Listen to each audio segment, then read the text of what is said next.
Navneet, if you are okay with it, let's get started with an introduction. Mhm. Who you are, tell us your story. Um, anything you wanna share with us before we move into our Q&A session. Sure. So I was born and brought up in India. I did my chemical engineering and worked as an engineer for a couple of years, and then went on to do my MBA from one of the premier schools in India, XLR Jamshedpur. And after my college MBA school, joined Ernst& Young. Ernst& Young, as you would know, is a tax and audit, one of the big five firms. They have a management consulting arm as well, call it Business Advisory Services. So I joined as a management consultant with Ernst& Young based out of New Delhi office, and was leading assignments for India, Middle East, and Asia Pacific primarily. Uh, did that for close to 5 years, and then joined Microsoft.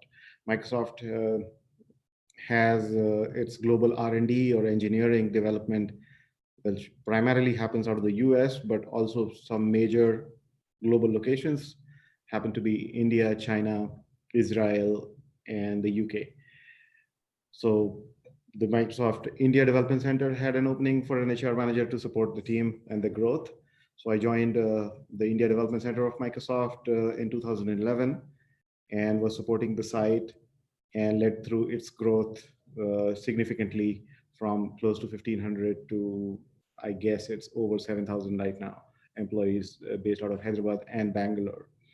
4 years back, I moved to the States and have supported teams in the Microsoft Cloud division, which is more popularly known as the Azure team, and various teams within that. And for the last 1 year, I'm supporting and leading HR for the Microsoft devices, supply chain, and other parts of the devices businesses. So that's my journey so far, close to 13 years of experience in HR consulting and HR line, and over 8 years in Microsoft, both in India and in the US. Okay, great. Thank you, Navneet. So to get us started, I think here, Mhm. uh, instead of, I guess, talking about interview prep, which is, I think, going to be pretty much the main topic of our Yeah. webinar today, I think what I wanted to do was kind of get your thoughts on a general questions as far as on general topic, as far as the recruiting process. So in terms of recruiting practices, just curious to ask you if you have noticed any changes over the last few years in terms of recruiting practices. What has changed? Yeah, and I think there are two parts to recruiting when you talk about recruiting practices. One is what happens in campuses and colleges, and when companies go and engage with students in campus and what's happening there. And the second part is outside of that, which is industry hiring or experienced professional hiring, or even if it's a first job that you're applying, but you're no longer in college and you're applying outside of that system. So there are two different ecosystems altogether. While the campus engagement and the campus process has largely remained the same over last few years, where there are opportunities for students to continue engaging with organizations when they visit, whether formally or informally, and that process has by and large remained the same. Although there are a lot of changes happening within that, and I can touch upon it a little bit. But the most significant change that at least I have witnessed over the last, I would say, 5 years or so, which is around experienced hiring. And if you're outside of the college system or college ecosystem, and if you're applying to a company, any company in any discipline, any industry, is the rise of LinkedIn. And I think that is one of the most defining change that has influenced how companies are hiring. And while I say LinkedIn, I mean to include all other social media and online platforms that support you to, view jobs and post resumes and apply to, organizations. So I think this whole uh, the game has changed from a recruiter-led or an agency-led to an online recruitment, and both sides. So a lot, majority of professionals are there, and majority of companies are there. So a typical company like Microsoft, or take any tech company, or for that matter, any industry, for the any new age company which is invested in being up to date with the recruiting practices, relies super heavily on portals like LinkedIn to harvest resumes or look for candidates. Of course, they all have their own career portals. Each company worth its salt will have a career portal where they'll post their jobs, and invariably LinkedIn or any other job portal. And while I keep using the term LinkedIn, just take it as a generic term for any online platform where you can find jobs and apply. So any such platform is invariably linked on the back end with an organization's hiring systems. So essentially, it's the game is played now there. So if you are a candidate and if you are interested in applying to a company, you that's your route. So you need to have a good game there to be noticed, to be considered, and because it's also now a game of uh, choice, right? So just like candidates have a choice to apply to as many companies, companies and organizations are kind of suffering with this glut of application that comes in. So, for example, just in Microsoft's case, we receive for any job posting upwards of 300 to 500 resumes per job, and I'm talking about unique applications, not a candidate applying to 5 places. So those are some of the things that are defining the landscape of hiring if you look at it from technology perspective. The other is, so that's the application part of it. Even during the process, the interview process, we are seeing a lot of innovation happening. A lot of focus is on how do we do a lot of screenings automated. How do we filter out resumes using machine learning, some AI, and technologies like teleconferences or video conferencing to do initial screenings before we fly candidates in for rounds of interviews, if at all we do.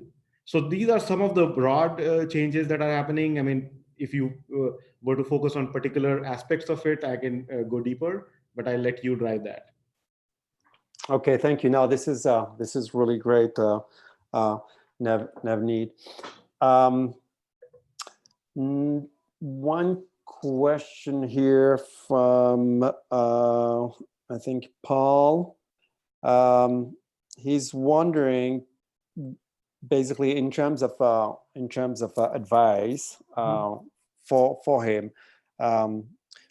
He's just going to graduate really soon, and he's wondering how to get started into tech. What would be your recommendation? So if he doesn't have any experience. Oh, so tech is a broad term. When you say tech, it's a big field. And if your education is not in computer science or related information technology related disciplines, whether web development or core computer science engineering, then you would want to first start by getting that education. I think that's super important. Technology space requires kind of skill sets that are not easily learned on the job. You need to have some theoretical background before you start applying for a role. So I'm assuming that you have some education in that field, whether you've taken something or the other in the computer science area. Now, technology and computer science is a very vast area. Like, you could go from a deep programming to web development to database management to just IT systems administration or some components within it. So you need to figure out what's something that you would like to do, and that's the first step. Like, you can't I'm assuming now that when you say tech industry, you're looking for tech roles. Technology industry will have a lot of roles which are That's non-tech. correct, yes. Non-tech as well. So that's one option. Like, you want to get into operations and you want to do supply chain, that doesn't require technology knowledge at that point. But if you want to go core tech roles, then you first need to start with a good educational foundation. And it could vary. You don't have to go to the Ivy League and MITs and the Harvards of the world altogether to just be able to get tech roles. You can start with your own local college that you have access to, where you can pick up some of the skills and then build up from there. Okay. Thank you, Navneet. Another question here from Jay now. What top tech companies in general, or given your background at Microsoft, do you think that are looking for in a job applicant? Mhm. For Microsoft, I think we are looking for a few things more than just the educational background. I think what we are looking for is a problem solving attitude. So, do you have the mindset and the ability to, look at situations, analyze it completely, and be able to solve it? And a lot of our interviews, would focus on that problem solving attitude. And our process would throw questions and put scenarios where we expect. And when we say problem solving, we are not looking for the right solution, we are looking for the approach. So if you're looking for a typical tech role in Microsoft and a question comes to you about a particular scenario to be resolved, we are looking for how you approach it. And are you thinking it thoroughly? Are you thinking through all the steps that you might take? We are not looking for exact answers and whether you've actually been able to solve it the best possible way. No, it's more to do with, okay, if you were to given a problem in future, what's your approach going to be? And are you thinking it holistically? Are you asking the right set of questions? One of the key things that a lot of candidates miss is that the moment they receive a question, they just assume and try to portray that they've got it and that they know the answer and start answering. Uh, I think a smarter thing would be to always not jump to answering, but ask a few clarifying questions. Because when you ask clarifying questions, you are letting interviewer be aware that, oh, you are thinking, and you are thinking of all additional possibilities. So that also is a way of answering. And interviewing uh, at the end of the day is your 30 minutes, 45 minutes, or 60 minutes window to showcase who you are. And ability to ask the right questions, ability to think through scenarios, think through possibilities, is a good way to demonstrate that you are thinking broader. And then once you have some boundaries established, you could go deeper and have a conversation with the interviewer. I think for most interviews that would happen at Microsoft or companies like Microsoft, we are looking for your approach as much as how good of a solution you are able to come up with. That's one. The second thing is that, a lot, like, culturally or in general, the roles that you will end up doing at companies like Microsoft require a lot of collaboration. It's no longer one person coding away in a dark room on a computer that can create a product. No, the world has changed, and we are looking for skills that will help you be a good team player. So, interviewers are trained to look at cues, to look at the kind of language and the body language and the statements or examples from past that can help them ascertain that a person would be a good team player. So they're looking for traits around collaboration. They're looking for traits around, uh, you know, uh, empathy. They're looking for traits around, relatively low level of unconscious bias. So stuff like that are important that you should keep in mind when you're applying for companies like Microsoft. And of course, there are some table stakes that you have to be absolutely adept with, and those are the subject matter knowledge that you bring, because that's the core reason for which you get hired. So make sure that you have your fundamentals right and that you understand the role. Make sure that you have some idea of the team that you're applying for. Make sure that you have a decent knowledge of the industry and the domain that your role exists in. And those are all helpful tips when you're interviewing. Okay, so basically, The education, I think, is one thing that you mentioned as obviously important, but also asking questions during the interview, clarifying questions. I think that's how you call them, Yeah. as well as showing that you are a team player. But in an interview, so then besides, I guess, talking about past projects where you had to work in a team, what advice do you have for someone? What can a job seeker basically do during an interview to showcase that he's a good team player? Well, there are times when you might be asked about your prior experiences. And even if you are in college or straight out of college, there are times when you would have worked in group as a team, in a team, collaborated on a project, accomplished something together, and that you should be able to bring that out. Or if there is a scenario or a problem and that requires you to gather some data, you should be able to spell it out that I would leverage this, or I reach out to this person or this team or something to get additional data. And so you have to see, when I say demonstrate your ability to be a good team player, it's not about artificially inserting uh, any opportunity that you get to demonstrate that. I think naturally it will flow in, and each interview is different. Sometimes you may not get that opportunity, and that's fine.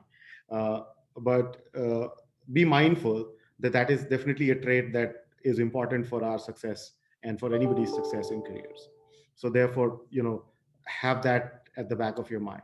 Like there will always be instances in our academic life where we have worked in the team, and that, and what are your learnings from there. Okay. Uh, Thank you, Navneet. So we got a question here from Claudia. Um, what are your suggested strategies for applying for a job at top tech companies like Microsoft? Mhm. So I would say, don't be too generic in your search. Like, be a little focused. So for example, if you are into database management, or for example, if you are into shell programming, or if you are into cloud, or if you want to be in cloud, there has to be some sense of idea as to where exactly, what kind of role do you want to apply for. Because you can't prepare for all the roles that are there in Microsoft. So you will have roles in machine learning or AI, or you could have uh, teams like devices that are manufacturing hardware devices, or teams that are building Visual Studio, or teams that are building business applications, dynamics and stuff. So it's a very wide field, and that's true for all other tech companies as well. There are so many roles. So first of all, you need to narrow it down to which broad domain that you would like to consider as something that excites you, or something that you think you can be successful. Because at the end of the day, you also want to land the interview. So you want to, there are multiple stages. So that's the first stage is, you can't land all the interviews that you apply to. So for you to be able to land an interview is the first biggest hurdle. Because as I said, each job at Microsoft gets 400 to 500, 300 to 500 resumes, and the struggle for the recruiter is to filter out which 10, literally, which 10 would get telephone screens. And out of those 10, which three are the ones that they would fly for interview, or which actually would go through the loop, and no more. So there is a huge funnel to start with, that immediately narrows down pretty fast. So you have a battle here of standing out. So the only way you can stand out is when you apply to roles that fit your profile. So study your profile as to what exactly have you done, and how that particular domain is the right fit. So that's where I'll start with.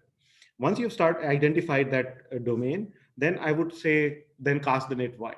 Like, don't restrict yourself to just one or two companies. And if you are interested in companies like Microsoft, then you are interested in probably all the competitors of Microsoft as well. So you should apply to Facebook and Google and Oracle and IBM and you name it. So you should be looking at those, and including the startups. So where you will find roles in that domain. So once you narrow it down to one particular domain, then you just cast yourself wide. The other thing that I would suggest is while applying is that don't. So it's a careful play between when you want to be wider and when you want to be narrower. So you want to be narrow in domain, but you want to be wider in terms of the number of companies that you're applying to. But then again, within the companies that you're applying to, you may not always have the exact role that excites you.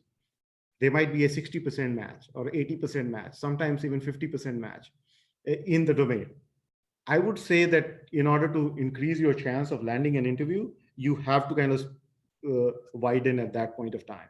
So while you are interested in one particular profile in that particular company, and if you're not getting it, don't wait for 5 years when that will finally materialize, because then you may not land the interview and you wasted a lot of time. So I would say that, at that stage, look for some fit, near fit, like not necessarily the exact fit. If you get an exact fit, that's great. That's the third thing that I would say. The fourth thing is that never carpet bomb application process. So one of the things that candidates typically do is that they have identified, let's say, 10 companies. They've identified this is the domain that they want to do it. And any role that comes in, just hit apply, apply, apply, apply. And they'll just fit in the basic profile, upload their resume, and expect something miraculous to happen. And invariably, you would see that their success rate is lower. So by serendipity, something might turn up, but more often than not, you'd see that there is no response. You get an automated response, but nothing really happens. The reason is that this kind of carpet bombing, a majority of people do that. And that essentially means that the majority of people end up getting rejected because they don't just filter out. What you have to do is that once you've gone through the first 3 steps, whenever you find an application or a job posting that is relevant and excites you, read the job description. Read the job description for exact phrases and things that it's calling for, the kind of experiences that you're looking for. Yeah, and revise your resume. Don't treat your resume as I would say, what do you would, a tattoo that can't change. One glorified artifact. A resume is probably a PDF or a Word document or a web file. You can edit it, right? Because you created it. A strong recommendation is that depending on each job application, or create multiple sets of resumes, right? That suits some, or otherwise just take your time, don't immediately apply, shortlist that, make a note of it, and then download the job description, customize your resume so that it reflects what the candidate is asking for. You should understand that any application goes through an organization's applicant tracking system. It's a software tool that they use to manage the entire recruitment process. And that tool is looking for keywords. It's looking for fit. And the recruiter who's sitting in the organization is essentially, when he or she gets 500 resumes, there is no way he doesn't have or she doesn't have the time to go through all the 500 resumes. So what they're looking for is keywords. They're looking for experience. They're looking for educational experience, work experience. They're looking for technological experience that are relevant to the job that has been posted. Those that match the maximum get surfaced up. And it's only them that the candidate actually eyes. So what you need to do is be aware as to how the process works and maximize your chances that somebody would actually go through the resume, and that you are not automatically getting into a bin that nobody looks at. So, go through this process. This is time consuming process, but I think if you do that, you maximize your chances of getting an interview call. That's your first foot in the door. And there you start with the rest of the process. Okay. That's a great advice, Navneet. Thank you. Follow-up question, though. I think one thing that you said was essentially that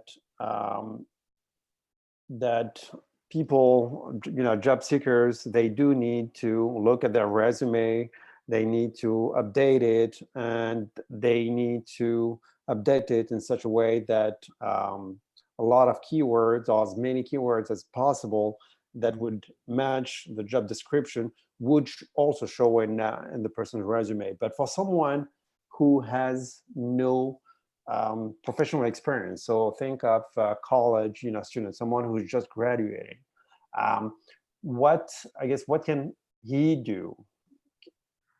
Mhm. So the thing is that, for entry level roles, the requirements are different. So if you look at entry level roles and the job descriptions, they are not looking for professional experience. They are looking for subject matter experience. They're looking for, have you done any projects or have you done any assignments or internships that can establish that you have that skill. So if you are in college and if you have 2 years to pass out or 3 years to pass out or even 1 year to pass out, I think some of the focus that you should have is to build your resume. Right? Building that resume means taking very, very active, role and taking it seriously that you're doing the right kind of projects and assignments, that you're doing things that you can talk about, that you can use to demonstrate that you have the skills and the knowledge in that particular domain. So you should be thinking long term a little bit. If you just do your courses, if you just pass, you are as good as any other person that's passing out. How do you stand out? So you have to think about uh, standing out from the crowd, and you have to establish, and that's the steps that you should be very, very seriously cognizant of. Otherwise, you're reducing your chances of getting hired by some of these companies. So I would say seek internship opportunities, seek projects. If not done projects, and if you're, let's say, out of college, and you seek opportunities where you can slowly build on it. Like, you have to have a 2 or 3 year view towards acquiring skill sets, acquiring experiences that then would help you qualify for some of these roles at companies like Microsoft and others. Okay, that makes sense. That essentially the requirements for an entry level would change. So I guess staying on job entry levels, I have a question here from Prashant, who's wondering how soon should he start looking for a job? He's, I think, going to graduate in a year or two. So when would when would you recommend for him to start looking for a job? I would recommend that, a 2 years prior, look for opportunities for internship. I think the internship is a great way to get through a company that of your dreams. So first of all, start with looking for internship opportunities. Start applying for internships. That's, if you are able to land a good internship in a good company, that's your great step towards landing a role at that company, because then you can actually not just be dependent on an hour-long interview, but be there for like a couple of months and demonstrate how good you are, and that's why they should hire you. That's one thing. So now let's assume that you don't have time now for an internship and you're now a year out and summers are over and now you just want to graduate. I'd say start soon, because this whole thing that I just talked about, the 3 or 4 steps prior to application, will take some time. So you need to, first of all, brush up your resumes, like write it well, seek professional help if required. But even if you don't get it, that's fine. You can do it yourself. Uh, Create your LinkedIn profile, absolutely, and consider both of them as a dynamic entity. So like, be absolutely okay with shifting the profiles a little bit depending on where you are targeting at that point of time. So I would say start as soon as possible. Don't wait for the last 3 months to start applying. You should be applying as soon as possible. Okay, so at least, so I think you said 2 years prior, and look for an internship that essentially matches your education. That would probably be your best bet as far as getting that internship, right? Yes, and what I would also say is that don't uh, avoid internship with organizations that are smaller but are more accommodative of the kind of experiences that you want, waiting for something big to happen. Mm. If something bigger and better comes your way, that's fine. But even if it doesn't happen, it's okay to do internship with a local elementary school or a local hospital or a government service even. Just Hmm. get those opportunities, because that's where you will actually build that skill that you're required. And you'll build those reference, you'll build testimonials that would help you land and convert a role. So just because you want to apply for Microsoft, don't wait for a Facebook or a Google or a Microsoft kind of internship to have in your way. It's absolutely fine to find an internship at a local fire department and just help them with their tech needs, and get that experience as well. Okay. Is there a specific like time, a good time in the year to apply for a job? So I think most companies start the if I'm talking about the college process, start the process in fall once the students are back in campus. After the summer is that's when they start their engagement. They would visit the campus and make presentations and candidates, so that candidates can understand the roles that they have.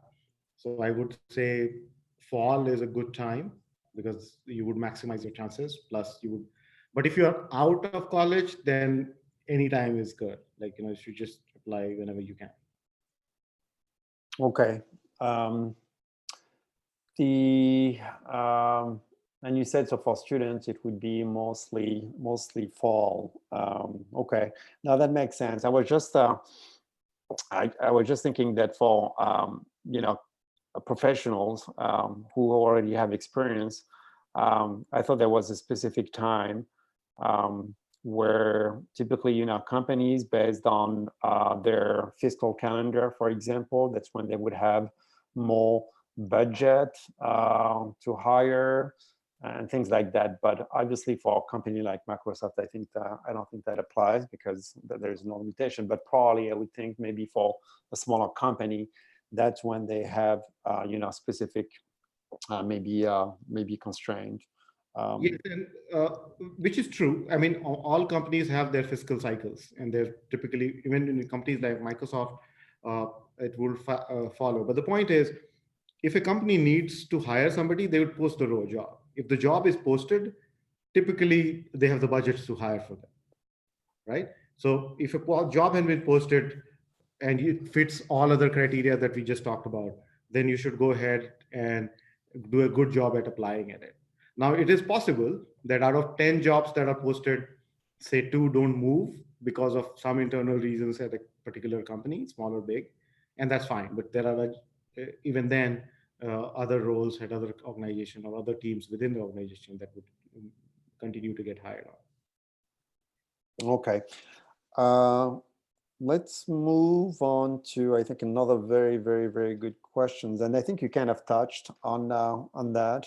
Mhm. Um, and I want to focus on that for a little bit. And I think we're also getting a few more questions there from the audience. But before we move to some of the questions from the audience, I think one of the thing that I've heard you said as far as mistakes, the most common mistakes that people that job seekers make or job applicants make is essentially, not customizing their resume to the specific job and basically just, they would just look at the job description and if they, if it looks good, they will just apply for it, not really making any changes to their resume, etc. Mhm. So, which I think, like you said, a lot of people do, and obviously that's not working. So besides that specific mistake, what other mistakes do you see most job seekers or job applicants do today when they apply for a job at Microsoft or for a tech company? So I think one is that you have to be, willing to invest time, and I think that's what I talked about earlier in customization. The other is that there are times when some of the job applications will ask you certain questions. They build in some kind of screening. So that's your opportunity again. If you get a question, treat it as an opportunity and not as a hurdle, saying or think of it as, okay, this is a cumbersome process, because that's the filter that the companies are applying to select. So if you do a good job there, you're increasing your chances of getting hired. So any question that gets asked, So it could be around your experience, or why do you want to apply, or even if they have a space for cover letter or a text box where you can input a cover, mail accompanying your resume. Treat all of that as an opportunity. See, the worst case is that it doesn't get looked at, and that's fine. You got nothing to lose, right? Uh, but the best case scenario is that somebody is actually reading it and using that to filter people out or filter people in. And in that case, you're just maximizing your chances because most of the candidates just skip it. You could be the only 5 people who have responded, and you could be the only 5 people who've then therefore landed interview calls. So treat every field that comes your way when you're applying as an important data point for organizations, because that's what they're looking for. The other is that be at it regularly. Like new jobs, like if on a company like Microsoft, you can go and build a profile at our career site, and you can create job alerts. A lot of companies have that feature, where you are alerted if something new comes up. So be at it, like go to that site. Like if you have like 5 companies or 10 companies that you've zeroed in on, or 10 profiles that you've zeroed in on, don't do this once a month and just hope for something to happen and then go back again once a month. I think recency is a great factor as well. When recruiters post their job, they have a great tendency to see how many applicants has happened within a day or two. And if they happen to see a great candidate within that period of 1 or 2, they'll just push ahead with it because their incentive is to close a position as soon as possible, right? They don't want to keep a position open for the sake of letting it open. They want to close it, move on to other positions that they have to fill. So if you are the first to apply, if you are first few to apply, you increase your chances because it's likely that the recruiter has just posted and is still viewing the job posting and sees the resume floating in and sees that, oh, there is already a fit. So you can maximize some of your chances. So be at it almost on a daily basis. It's a big exercise. This is important, right? It's important for your career. So treat it like something that your life depends on. So that makes sense. Thank you. Thank you, Navneet. So one question here from Stephen, who's wondering how bootcamp experiences are viewed from a hiring perspective. See, all experiences are treated positively as long as they are relevant, right? So if you've done a particular bootcamp in a particular technology, and if you are able to demonstrate that, therefore, I am an expert in that, or I know that field well. And for example, you participated in a boot camp, you picked up some skills, and then you are able to demonstrate that I used that skill to do something, and I was successful here. Create a story. What's the story that you are trying to replay to a hiring manager or a recruiter to prove that you are the best candidate for the job? And any experience, including bootcamp, can play a part in that story. So there is nothing specific as far as, I guess, someone who's going through a bootcamp can do, other than essentially focusing really on the skills that he has picked up, and then showing that he can actually do those, apply those skills in a work environment. Because I think for those bootcamp, I would say probably the only difference, I think, with we talked about college students. So college students, at the end of their education, they can apply for an internship. I guess for someone who's gone through a boot camp, that would probably be the best strategy for them also to start applying the skills that they've learned, right? Although I think a boot camp, in terms of it's not just the theory, they also get, I think, they get assigned, I believe, to a real project where they can actually show, and apply those skills in a real, world scenario. Yes, don't just stop at just, oh, I've already done a boot camp and that makes me the most qualified. There are people who have done boot camp and have education and have applied it. You are essentially competing with everybody else, right? So it's not about how good you are in absolute and in your mind. It's about, are you better than others who are also applying for that role? So you need to build on it. So boot camp should result in application of what you've learned, and the stronger that you can demonstrate the quality of that application in any job relevant field, the stronger your case is. Okay. Thank you, Navneet. So hopefully that answered Stephanie's questions here. Stephanie, if you hear us, and if you have any follow-up questions or follow-up clarification, please do not hesitate.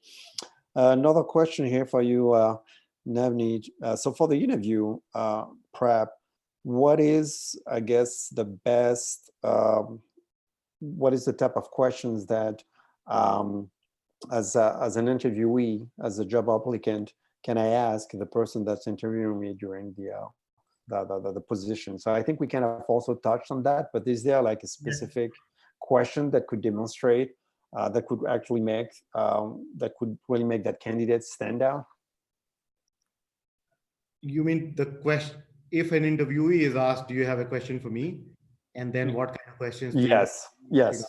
Well, one of the good questions that you should always ask is about the team and the plans that they have. Like, what's the future? Like, what's the 5 years? What are you working on? What are the big challenges that you are solving? And, how does this role fit into that big story that you have? What are your current challenges? What are the most tricky things that you're grappling with? And stuff around that. You should also, so that's one part of the kind of questions that you could ask about team and the charter and the work that they're doing.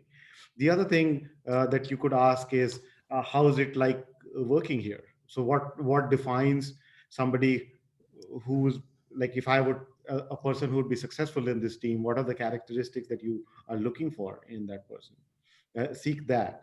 You could also seek, okay, how does a typical career profile look for a person in your team? So if somebody was to join your team in this role, could you help me understand how the next 5 years could look like?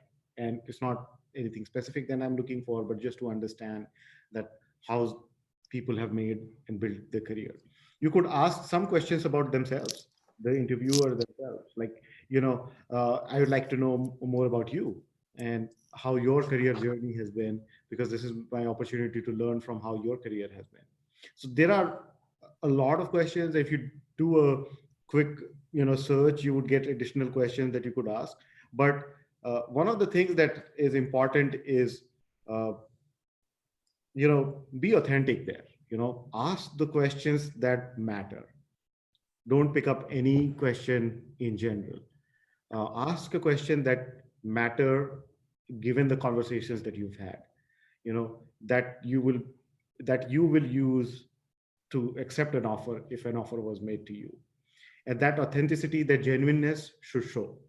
And and that is super helpful, because then interviewees, the interview situation becomes a little more personal, as opposed to just an exchange of information that is there. Okay, thank you. A follow-up question on that.